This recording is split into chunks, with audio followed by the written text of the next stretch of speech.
एक समय की बात है, एक प्यारी छोटी लड़की माशा अपने गांव के पास के जंगल में घूमने निकली।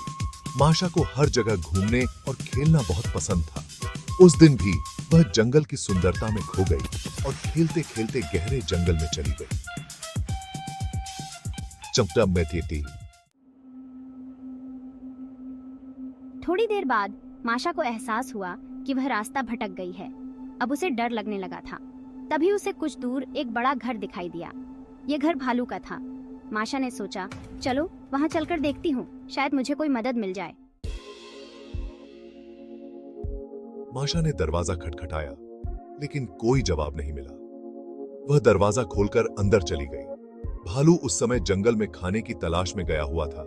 माशा ने अंदर जाकर देखा तो घर बहुत सुंदर और साफ सुथरा था। उसे भूख लगी थी, इसलिए उसने किचन में जाकर कुछ खाने के लिए ढूंढना शुरू किया। यहाँ कुछ तो मिल ही जाएगा खाने के लिए। कुछ देर बाद भालू अपने घर वापस आया और देखा कि एक छोटी लड़की उसके घर में खेल रही है। पहले तो भालू गुस्सा हुआ, लेकिन जब माशा ने अपनी मासूमियत से मुस्कुराते हुए उसे देखा तो उसका गुस्सा शांत हो गया। तुम कौन हो और मेरे घर में क्या कर रही हो?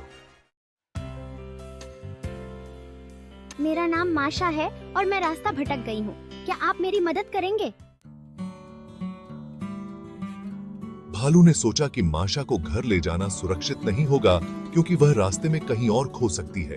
उसने सोचा, क्यों ना इसे कुछ दिन यहीं रखूं और फिर इसे घर छोड़ आऊं। भालू ने माशा को अपने साथ रहने दिया और उसका ख्याल रखने लगा। माशा को भालू का घर बहुत पसंद आया, लेकिन उसे अपने घर की याद आने लगी। मुझे घर जाना है। भालू ने सोचा, अगर इसे अभी जाने दिया तो यह फिर से खो जाएगी। इसलिए उसने माशा को बातों में उलझाए रखा।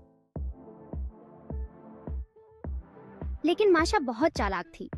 उसने भालू से कहा, तुम मेरे लिए जंगल के ताजे फल लाओ, तब तक मैं तुम्हारे लिए एक टोकरी में केक बनाकर रख दूंगी।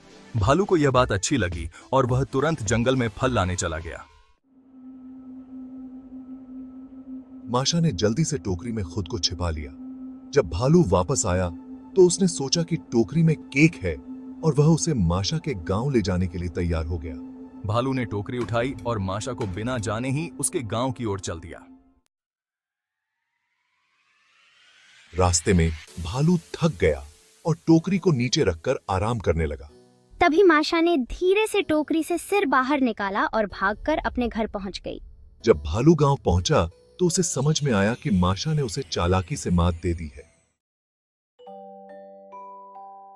इस तरह माशा अपने घर वापस पहुंच गई और उसने भालू को धन्यवाद दिया। भालू हंसते हुए जंगल की ओर लौट गया और माशा ने अपने दोस्तों को इस मजेदार घटना की कहानी सुनाई। वाह माशा, यह तो बहुत ही रोमांचक था।